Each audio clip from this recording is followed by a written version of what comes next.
Bueno, pois vamos a contarvos así un pouco máis estruturado o que fagamos no monte, así un pouco máis... Vamos a utilizar un pouquinho máis tamén nas nomas cuestións, non?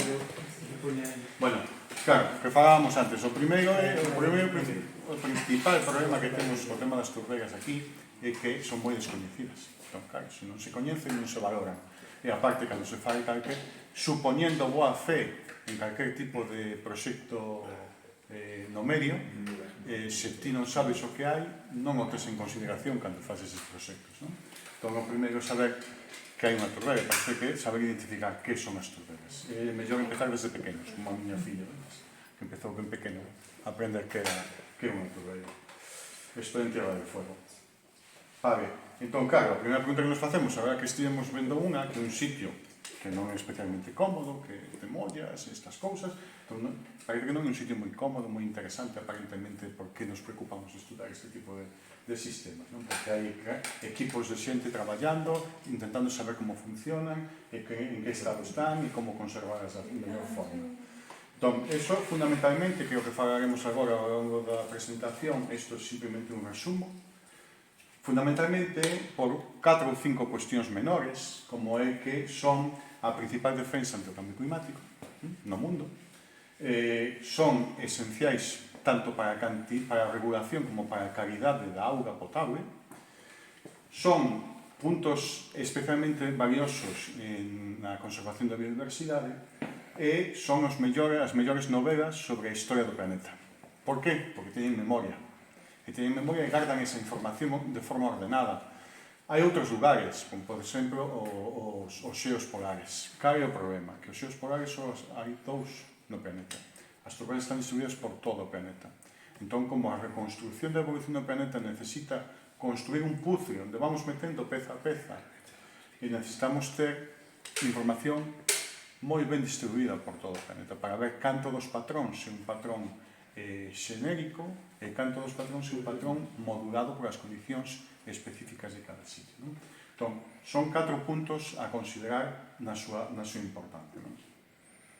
Ben, entón, que é unha turbega? Empecemos por unha definición. Bueno, pois unha turbega é un humedal.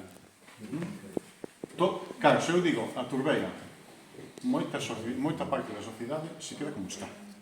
Pero se eu digo humedal, entón, como eso xa é un concepto que está incorporado na sociedade como algo relevante a ter en conta e a conservar, entón a visión que xa temos é diferente. Entón, a turbega é un humedal. Que diferencia este humedal de outros humedais? Que produce turba. Esas son as dúas cuestións fundamentais dunha turbega. É un humedal que é capaz de formar turba. Despois ten unha serie de características en un ecosistema e, por tanto, un ecosistema que non é inerte, está interaccionando co seu entorno, está cambiando constantemente porque está intercambiando materia e enerxía con todo o sistema que ten o seu entorno, non? Vale, entón, o que falábamos, claro, un humedal. O humedal xa ten o seu propio día, é dicir, xa está catalogado como algo importante para a sociedade. Entón, o primeiro traballo que temos que facer é transferir á sociedade que unha turbega é un humedal, porque é moito máis fácil de que eso permee, non? De que a xente diga, pois entón é un sistema importante, hai que saber algo máis dele, non? Bueno, claro, por que? Se vos vedes estas fotos, inda que as veces agora en pequeno, se eu vos digo, todos estes son humedais, e vos non vades decir non, vades decir sí. É evidente que son humedais, non? Por que? Porque teñen moita auga. É así. Inda que non coñezamos o sitio concreto, digamos, tes razón, é un humedal. Isto tamén é un humedal, non? Se coñecemos este humedal. Sí? É da línea, non? Eso é a agua da Antela. Bueno, eso tamén é un humedal. Un humedal que tiña 400 hectáreas de turbegas, que agora están ocultas. Vale? Entón, non temos dúbidas. Hai auga, hai moita auga, o sistema depende desa auga, por lo tanto é un humedal. Vale, isto é unha turbega, e tamén podemos decir que é un humedal. Porque vemos a auga en superficie, temos moita auga. Isto é en Tierra del Fuego. Isto é unha turbega nos Ancares, que tamén é un humedal, vemos aí a auga, non temos dúbidas. Isto é un humedal. Onde está a auga? Exacto, é que nun humedal non se ten que ver auga, é un erro habitual. O que di, cando falamos dun humedal, o que nos está falando é dun ecosistema onde a auga é o principal axente que regula a existencia e o funcionamento dese sistema. Non se ten que ver. Nós aquí non estamos vendo, isto é unha turbera de cobertor, na Serra do Xistral, onde a auga en superficie non se ve, pero o 90% de esa masa é auga. Vale? Por lo tanto, é o elemento esencial de funcionamento. Vale? Bueno, isto ven dado porque nunha representación media dunha turbeira, eso, 90% é auga, só o 10% deso que estamos pisando é material sólido. Que sucede? Bueno, eso non pode ser, porque se é así e caminamos, vámonos a fundir. Non, porque a auga é incomprimible. Entón, esa auga, ese 90% de auga está dentro dunha matriz sólida, pero que é porosa, como se fora unha esponxa, está aí constreñida. Entón, non se pode comprimir. Entón, estamos facendo como se fóramos Jesucristo. Estamos camiñando por arriba da auga sen afundirnos. Vale? Pero porque esa é a situación. Entón, nunha turbera, a maioría da súa estrutura e a maioría do seu volume é auga. Por eso é un humedal, inda que non o vexamos. Vale. Ben, e a outra característica deste sistema, aparte de ser un humedal, é que forma turba. Vale? Que é a turba? Aí temos un problema grave porque non hai unha definición precisa, hai miles de definicións. En calquera caso, podemos decir que ese material orgánico que ten unha cantidade determinada de carbono, que ten unha cor que pode ser, aquí, aí non o vedes moi ben, pero aquí temos, para a mesma turbeira, temos 4 ou 5 cores diferentes de turba. Iso depende da composición vegetal original que deu lugar a esa turba, depende do grado de descomposición que tiña nese momento. Vale? Entón, todo isto que veríades ben, serían colores diferentes, todo isto son turbas só de Galicia. Vale? Cada boteciño, cada topa de bote é unha cor diferente de turba. Vale? Só en Galicia. Entón, é un argumento que é difícil para identificar unha turba. E aparte, como depende da descomposición da materia orgánica, da vegetación que vivía nun momento determinado, esa vegetación pode estar máis degradada ou menos degradada. De que depende iso? Das condicións que había cando se acumulou esa materia orgánica morta. Entón podemos ter turba que se parece moito máis á vegetación original e turba que xa está tan degradada que non sabemos de onde procede. Entón, ten moita variedade. O que caracteriza esta turba é que nun solo normal, o material de partida é a rocha, que se vai alterando e vai formando solos. No caso da turbeira é un solo moi especial, onde o material de partida non é unha rocha, é a vegetación. E non está abaixo, está arriba. Entón, cada comunidade vegetal que vemos agora, houve outra hai 10 anos, outra hai 100 anos, outra hai 1000 anos, que foi morrendo e foi quedando acumulada, vale? Formando estratificacións de distintas partes desa turba. E que, en función das condicións nas que se formou, contanos unha historia distinta. Non? Como podedes ver, se o vedes aquí, non sei, vedes distintos aspectos, máis escuras, máis fragmentadas, máis poligonais, todo eso son turbas que responden ás condicións dese momento. Vale, como son? Como son? Porque como son nos permite entender como funciona, e entender como funciona nos permite saber como podemos conservarlas. Entón, por que nun sitio determinado se forma unha turbeira e noutro sitio non? Que necesitamos? Necesitamos que se forme turba. E para que se forme turba non se pode consumir a materia orgánica. Se se consume, non hai turba. Vale, e que fai que non se consuma a materia orgánica? Pois que os microorganismos non son capaces de comerla. Por que? Pois porque non hai oxígeno. E por que non hai oxígeno? Porque hai auga. Entón, unha turbeira se forma nun sitio onde a evacuación da auga ou non existe suficientemente lenta para que haxa pouco oxígeno e os microorganismos non teñen capacidade de comer. Que sempre vai haber unha certa descomposición, porque hai microorganismos que traballan en condicións de falta de oxígeno, que son os organismos anaerobios, pero son moito menos efectivos no seu metabolismo. Entón, quitamos os microorganismos da ecuación, non hai que se coma materia orgánica e a materia orgánica se acumula. Porque non hai oxígeno, pero ademais, como hai moita materia orgánica, produce moitos ácidos orgánicos, a acidifica, e iso tamén actúa sobre a capacidade dos microorganismos. Entón, calquer tipo de condición ambiental que favoreza a falta de eficacia dos microorganismos vai facilitar a formación dunha turbeira. temperaturas frías, moita auga, etc. Vale? Pero isto que digo eu aquí, así que parece moi fácil, non é tan fácil. Hai unha serie de engranaxes que se van conectando para que se forme a turbeira. E por que me gusta poñer isto? Para que entendamos que destruir unha turbeira é moi fácil, pero recuperarla non. Porque hai que recuperar todos eses procesos. Entón, a dificultade é elevada. Vale? En calquera caso, cando se producen as condicións adecuadas para que se forme unha turbeira, esta ten unha alta capacidade de resistencia. É dicir, ten unha alta capacidade de soportar impactos. Claro, ata un umbral determinado, vale? Pero ten unha alta capacidade, ten unha alta resiliencia. Vale, entón, un sistema como este, que é un sistema de unha comunidade vegetal que vive sobre un tipo de solo, é extremadamente complexo. Isto é a complexidade simplemente do patrón superficial.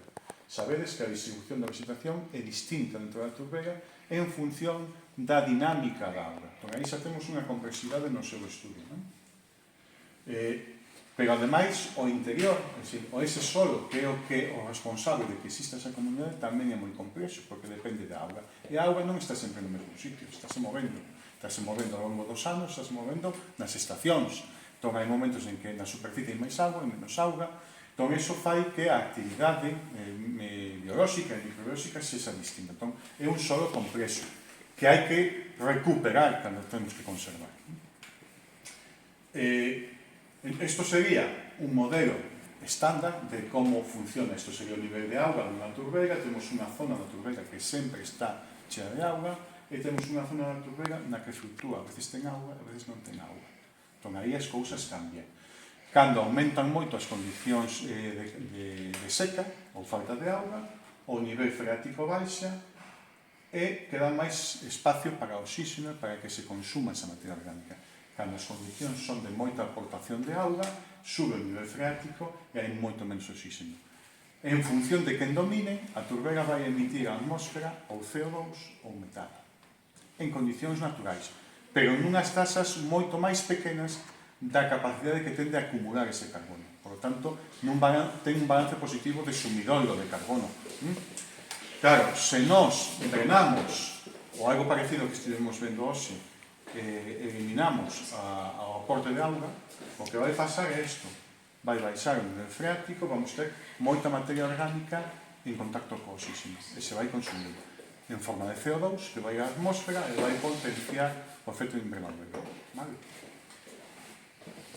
Ben, hai dúas formas de que se formen as turbeiras. Ou ben, como contou hoxe Marcos, temos unhas condicións previas que facilitan que nunha zona determinada se acumule moita auga, entón fagamos de procesos de terrestrificación e colmatación, vanse colmatando eses corpos que quedaron cheos de auga con restos con arcillas, limos, materia orgánica, e se colmatan.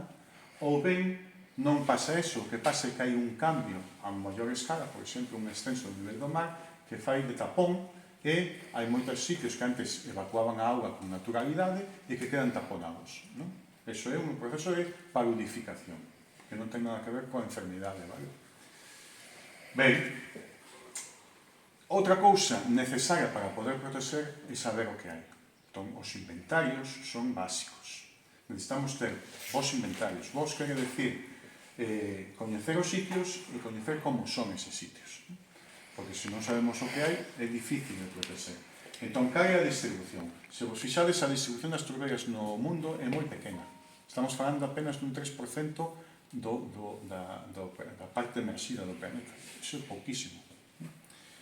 E a parte da distribución é heteroxénea. Hai moito máis no norte e nas latitudes altas. Por que? Bueno, no norte, porque hai máis continente. E nas altitudes altas, porque as condicións climáticas son máis favorables. Entón, a distribución tamén é distinta. E estamos falando, lembremos este número, un 3%, que non é nada. Vale? Ben, e que sabemos no inventario a unha escala menor? Bueno, fago un resumen do que pon aquí. No ano 99 se estableceu un proxecto da Unión Europea, un proxecto LIFE, para saber os recursos de turbeiras que había en Europa. creo que foron 12 millóns de euros, unha cousa así. O inventario de turbeiras do Estado español fixo un equipo francés, que non viu aquí nunca. Fixo coa documentación bibliográfica que existía no momento, que é moi pouca e moi mala. E a súa conclusión é que no Estado español había 500 hectáreas de turbeiras. Nese momento, en Galicia tiñamos xa catalogadas 10.000 hectáreas. Para que os fagades unha idea do importante que é un inventario. Ben, posteriormente, no ano 17, sacouse unha nova aproximación que fala de que no Estado español estamos entre as 18.000 e 22.000 hectáreas. Nos levamos 12.000 xa aquí. Vale? É dicir, onde está a maioría das turbeiras na Península Ibérica. Vale? Quedémonos tamén con esa idea. Deberíamos ser os representantes das turbeiras de España en Europa, e non somos. Bueno, onde están en España? Pois temos asociadas ás zonas altas de Serra Nevada, desde aí non vedes moi ben, toda a zona das chairas dos grandes ríos do sur, na zona dos Montes de Toledo, nas zonas do sistema central, das zonas levantinas, moitas desas non son turbeiras, están moi catalogadas, todas as zonas do sistema central hasta Serra da Estrela, o sistema ibérico, os Pirineos, os Montes Vascos, as zonas da Cordillera Cantábrica, os Montes Galego-Leoneses, e aquí. Vale, aquí é onde está a maioría. Aquí temos entre o 50 e o 70% do que está catalogado, vale, das turbeiras de toda a Península Ibérica, do que está catalogado. E aparte hai tipoloxías únicas que non hai no resto da Península Ibérica. Están exclusivamente aquí. E outra cousa moi importante é que teñen unha distribución espacial moi homoxénea. E por que isto é importante? Porque para manter a biodiversidade das turbeiras necesitamos que sexan viables. E para que sexan viables é necesario que exista intercambio xenético. Se tices poblacións moi alonxadas, non hai intercambio xenético. Esas poblacións vanse empobrecendo. No noso caso non pasa eso, porque podemos atopar turbeiras ou brañas por todo o territorio. Vale. O que falábamos antes de como as catalogamos, hai distintas posibilidades. Nos utilizamos unha aproximación o máis universal posible, que se igual aquí, que no centro de África. Entón, catalogamos en dous grupos. As que se alimentan só da atmósfera, vale? Todos os nutrientes e auga só chega da atmósfera, esas chamanse ombroxénicas. Ombro significa atmósfera, vale? As que se alimentan fundamentalmente da auga que ven polo solo, chamámoslle mineroxénicas, porque se alimentan dos minerais, vale? E despois hai unhas mixtas, que empezan como mineroxénicas e que medran tanto que empezan a alimentarse só da atmósfera. Entón, eran mineroxénicas, pero agora son ombrotróficas.